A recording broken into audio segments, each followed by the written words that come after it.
এনিটক ষ্টুডিঅ'ত মই চিন্ময়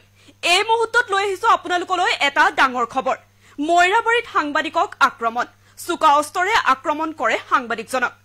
মইৰাবাৰী এফআৰইউ চিকিৎসালয়ত ভৰ্তি সাংবাদিকজনক এই মুহূৰ্তত লৈ আহিছো আপোনালোকলৈ সবিশেষ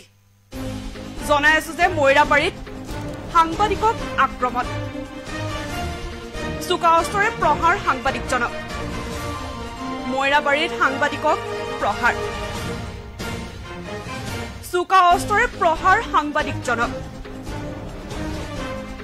এই মুহূৰ্তত জনাই আছো সাংবাদিকগৰাকীক মইৰাবাৰী এফআৰইউ চিকিৎসালয়ত ভৰ্তি কৰোৱা হয় আহত সাংবাদিকজন এটা ব্যক্তিগত খণ্ডৰ স্যাটেলাইট চেনেলৰ কৰ্মৰত জনাই আছো আপোনালোকক সাংবাদিকজন মইৰাবাৰীস্থিত নাম হৈছে সাংবাদিকজনৰ মইৰাবাৰীস্থিত মুস্তাফা জামান মইৰাবাৰীৰ দুৰাবান্ধি গাঁৱত নিজৰ মাটিত খেতি কৰিবলৈ ট্ৰেক্টৰে সহায় থকা অৱস্থাত এদল গুণ্ডা বাহিনীয়ে চুকা অস্ত্ৰৰে প্ৰহাৰ কৰি গুৰুতৰভাৱে আহত কৰে সাংবাদিকজনক এটা স্যাটেলাইট চেনেলৰ কৰ্মৰত হৈ সাংবাদিকজন মুস্তাফা জামানক মাটিবাৰী সংক্ৰান্তত স্থানীয় ভূমাফিয়া আব্দুল মতিনৰ নেতৃত্বত অহা 7জনীয়া গুণ্ডা বাহিনীৰ দলটোৱে ৰড আৰু ডেগাৰেৰে প্ৰহাৰ কৰে এই মুহূৰ্তত জনাই আছো আপোনালোকক মইৰাবাৰীত সাংবাদিকক প্ৰহাৰ সাংবাদিকগৰাকীয়ে মইৰাবাৰী আৰক্ষী থানাত ঘটনাৰ সন্দৰ্ভত এখনি এজাহাৰ দাখিল কৰিছে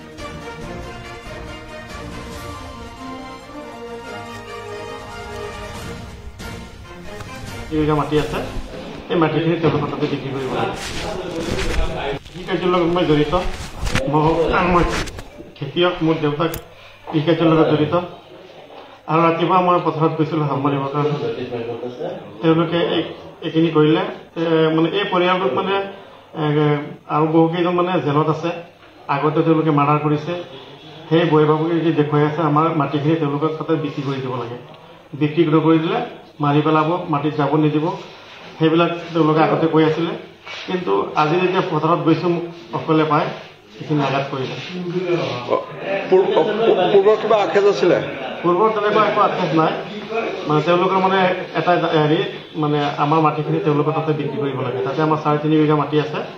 এই মাটিখিনি তেওঁলোকৰ তাতে বিক্ৰী কৰিব লাগে এই কাৰ্যৰ লগত মই জড়িত মই খেতিয়ক মোৰ দেউতাক এই কাৰ্যৰ লগত জড়িত আৰু ৰাতিপুৱা মই পথাৰত গৈছিলোঁ হাল মাৰিবৰ কাৰণে তেওঁলোকে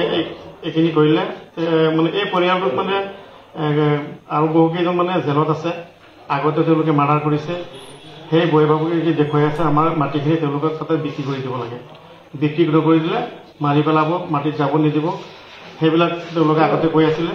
কিন্তু আজি যেতিয়া পথাৰত গৈছো অকলে পাই সেইখিনি আঘাত কৰিলে